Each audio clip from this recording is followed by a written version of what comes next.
Bonjour à toutes et à tous et bienvenue pour une nouvelle émission de Passe l'Info, la numéro 10 déjà. Cette semaine dans l'actualité nationale, nous allons parler de l'adoubement de la classe politique française par les lobbies sionistes. Dans l'international, nous parlerons du rapprochement entre l'Iran et la Turquie, ainsi qu'une controverse sur la publicité anti-israélienne à Seattle. Et après quelques brèves, nous finirons par un le saviez-vous sur le meurtre de Saïd Bourarache. Et sans transition, l'actualité nationale, l'adoubement de la classe politique par les lobbies sionistes. La classe politique française étant divisée en trois ordres.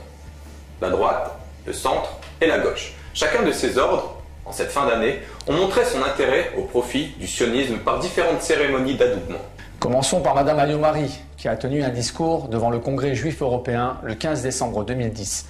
Effectivement, Madame Alliot-Marie a déclaré que la France est l'amie d'Israël et que cette même France veut tout mettre en œuvre pour une paix juste et durable dans la région. Elle a exprimé aussi le souhait que la sécurité soit garantie pour Israël. Jamais nous n'avons vu autant d'engouement pour la sécurité d'un pays qui dispose de l'arme nucléaire. Madame Alliot-Marie a également évoqué le cas Shalit et a osé dire que rien ne saurait justifier le traitement dont il fait l'objet, au mépris des règles du droit international. Nous rappelons que M. Salah Hamouri est toujours retenu dans les geôles israéliennes et que Madame Alliot-Marie n'a jamais exprimé son souhait de le libérer alors que M. Hamouri est français. Une autre réunion s'est tenue lors d'un dîner républicain organisé par M. Jean-Louis Borloo le 9 décembre 2010. 800 personnalités étaient présentes ce soir-là. L'objet de ce dîner était la refondation du pacte républicain. On a pu noter, parmi les invités, entre autres, de nombreux ministres remerciés lors du dernier remaniement, des représentants des différents cultes, des obédiences maçonniques, des ONG et des syndicats. Sans oublier, bien sûr, Richard Prasquier, président du CRIF, invité à la table d'honneur. Le matin du dîner, Jean-Louis Borloo recevait à nouveau Richard Prasquier. Les deux hommes ont évoqué l'actualité de la laïcité et les difficultés de l'enseignement de la Shoah à l'école. Nous voyons déjà les contours de la nouvelle laïcité concoctée par M. Prasquier. Et pour finir, rappelons aussi que la première secrétaire du Parti socialiste a condamné le boycott des produits israéliens et a rencontré au mois de novembre M. Charles Zullman, président de la délégation du CRIF de la région Nord, pour un jumelage entre l'île et Safed en Israël. Voilà le bilan politique de l'année 2010 qui laisse présager une année 2011 dans la même lignée. International, le rapprochement entre la Turquie et l'Iran. Oui, le président iranien Mahmoud Ahmadinejad et son nouveau chef de la diplomatie Ali Akbar Salehi participeront jeudi à Istanbul à un sommet économique régional.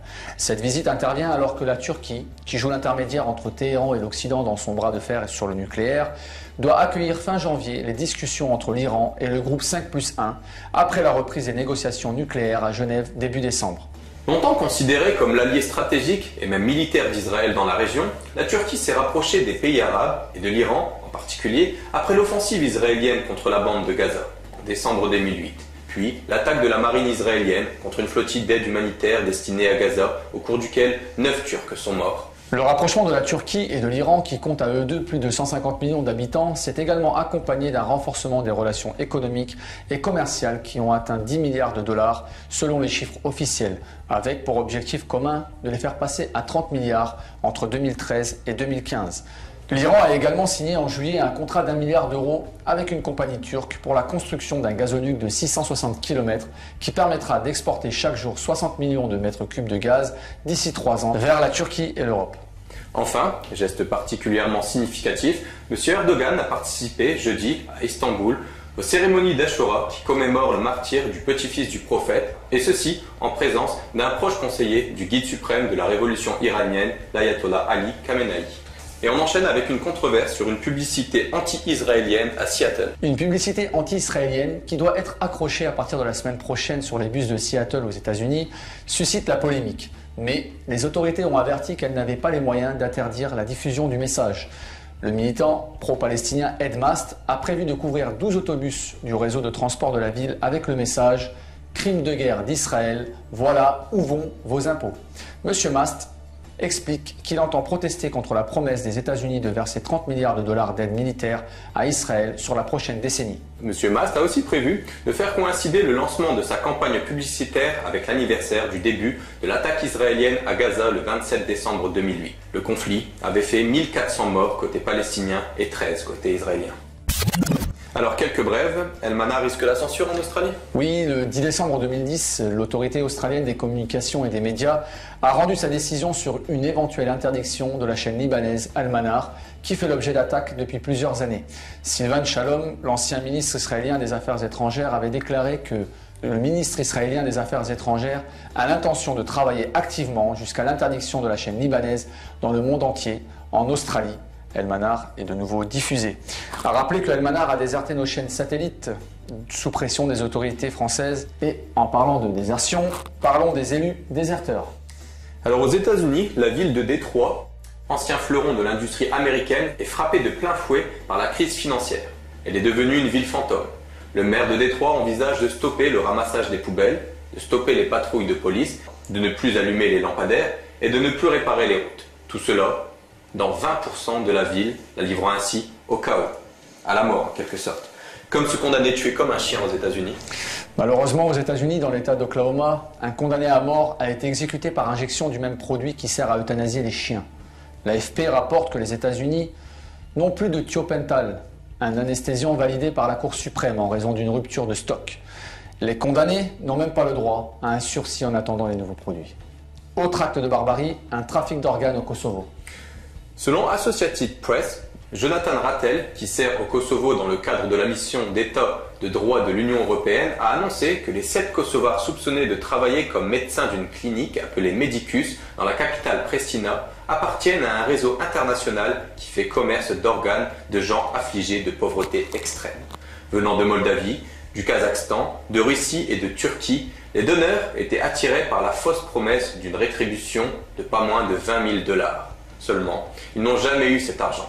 Un Israélien aurait eu don du rein d'un médecin turc appartenant lui-même à la clinique. Une enquête est en cours. Le saviez-vous? Le meurtre de Saïd Bourarache. La semaine dernière, toutes les chaînes françaises ont profité du procès en appel de ce que les journalistes ont appelé le gang des barbares, pour le meurtre d'Ilan Halimi, jeune juif assassiné en 2006. Aucun média n'a évoqué le meurtre de Saïd Bourarache, qui a été assassiné en 2010. Les faits, mardi 30 mars, 19h, heure de fermeture du magasin de bricolage de Bobigny en région parisienne. C'est là que Saïd Bourarache, agent de sécurité et maître chien, travaillait depuis 2 ans pour subvenir aux besoins de son épouse et de ses 3 enfants.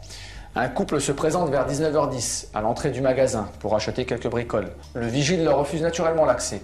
Ce refus, que ne supporte pas le client, un blond tatoué à queue de cheval, signera le début des ennuis pour Saïd. Sans attendre, le client qui promet de le tuer appelle très vite du renfort et les choses dégénèrent. Des insultes et des coups sont portés à Saïd et à ses collègues venus lui porter secours. Pour se protéger, ces derniers partent se réfugier dans le magasin, mais les jeunes fous de rage décident de s'en prendre à son chien qui se trouve dans la cour. Saïd tente de protéger l'animal. C'est alors que commence la chasse à l'homme, selon les témoins de la scène qui voient Saïd courir en direction du canal. C'est le lendemain après-midi que le corps de Saïd sera repêché par la police, sous les yeux bouleversés de sa famille et de ses collègues. Il se trouve que les agresseurs sont juifs et que l'un d'entre eux possède un passeport israélien, alors que la victime est d'origine marocaine. L'appartenance communautaire des agresseurs explique immédiatement le peu de retombées médiatiques que cette affaire a provoqué. Tout le monde se souvient de la fausse agression antisémite dans le RER qui, dès le départ, a été condamnée par toute la classe médiatico-politique, alors qu'il s'agissait d'une affabulation d'une mythomane. Nous avons encore en mémoire l'affaire Fofana et l'instrumentalisation que les sionistes en ont faite. Quand il s'agit d'un Français d'origine maghrébine, africaine ou autre, qui est agressé par des membres de la communauté juive, on nous demande dès le départ et avec insistance de n'y voir aucun racisme. Le cadre est fixé d'avance. Pire encore, les agresseurs de M. Saïd Bourarache non seulement nient les faits, mais affirment avoir été victimes d'insultes antisémites. Le vigile est mort, mais déjà les agresseurs présumés se posent en tant que victimes. À ce propos, la palme de l'ignominie revient à SOS Racisme, qui s'empresse de commenter les prétendues insultes antisémites. Le parti antisioniste fait savoir qu'il ne relâchera jamais sa vigilance pour que toute la lumière soit faite sur ce drame. Je vous remercie de nous avoir une nouvelle fois suivis dans cette 10e édition de Passe l'Info. Passez de bonnes fêtes, à la semaine prochaine et surtout, passez l'info.